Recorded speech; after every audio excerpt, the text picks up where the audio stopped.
So this is Revelation 16:12, and I had a very interesting time reading this in the Greek the other day, because if we read the KJV version, and most of the other versions are the same except for one particular obscure version. So, you'll know this. It says, the sixth angel poured out his vial upon the great river Euphrates, and the water thereof was dried up, that the way of the kings of the east might be prepared. And, you'll have lots of these different interpretations about what that verse means. First of all, with the drying up of the Euphrates, a lot of people tend to think that that's literal. I'm going to show that's not literal. And the second bit of information, the kings of the east. So because I've been working on my own translation of the New Testament, I've been checking the original Greek. And I was looking on our Bible Hub the other day. I recommend Bible Hub if you're a Bible scholar. I recommend that everybody checks for themselves the translation that we have. Because if you look at the original Greek, this is a lexicon here. If you don't know what a lexicon is, it basically, this column here will show you the original Greek. So, and then the second column is the English translation from that Greek. And the more you get into studying the Bible, the more really you will be directed into checking the kind of translation that we have, because every time you pick up your Bible, you're solely reliant on that person's translation. So if we go down, it says, and the sixth angel poured out the bowl upon them that had upon the river Euphrates, and it was dried up, so that it might be prepared the way of the kings. And look what it says. It doesn't say east. It says Anatoles, rising, Helio, son of the sun, rising sun. Doesn't say east. I can see why perhaps they've interpreted it as east. I mean, the sun rises in the east, but for me this gives it a different definition, a different interpretation, different meaning. I'm inclined to interpret this verse now in a different way after reading the original Greek, Anatoles Helio. Anatoles Helio. I've checked out the earliest 4th century original Greek text in the Koine Greek that we have as well, and it says the same thing. So, for me, that's quite a big deal.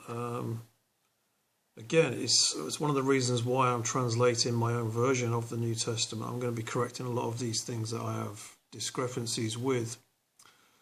But if we go through the verse, I wanted to share this, which is from the Dead Sea Scrolls. And if you don't know much about the Dead Sea Scrolls, there were some commentaries on the prophets in there. So the unknown theologian had his way of interpreting the prophets, and it's pretty interesting.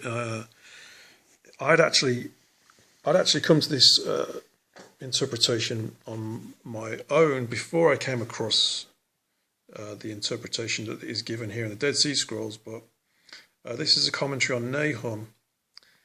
And so the prophet will say, I'm looking here where it says, he rebukes the sea and it dries it up.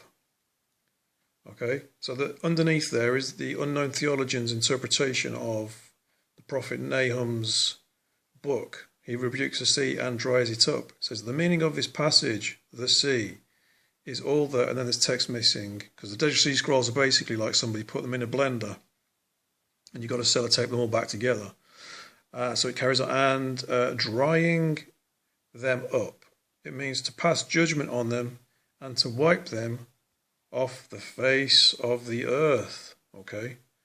And again, the next part of Nahum, where he's interpreting it, he says, he dries up all the rivers.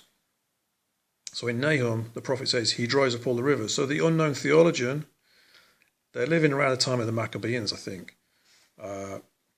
So it says, this means with all their rulers when their rule comes to an end. Okay, so the drying up of rivers prophetically interpreted here, which I agree with, means that their strength is going to fail, basically. If we think about the interpretation of this verse, right? Sorry for the camera, the odd camera work. I'm just working with this tab here. So this is why I believe, the Bible works. It doesn't work in literal interpretations, okay? It's working in parables. And a river drying up stands for diminishing strength of a city-state. Because, it could escape your attention that the ancient city of Babylon was situated upon the Euphrates.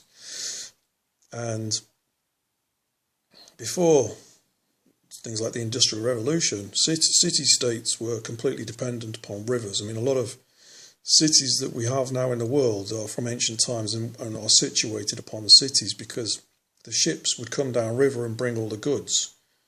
And the trade, or the merchants, it was all built upon,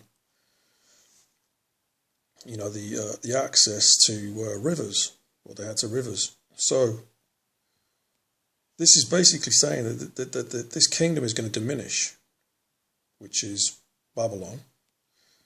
So that power is going to be diminished, that the way of the kings of the rising of the sun might be prepared. You could say, I would say dawn as well. Could you throw dawn in there, that the interpretation is the dawn? There is a Dead Sea Scroll about, this says, the title of the Dead Sea Scroll is The Sage to the Children of the Dawn. And the dawn land appears here and there in multiple books that I own, which signifies, the new age, the millennium. So this is my interpretation of Revelation 16:12, and showing you the original Greek text about the rising sun.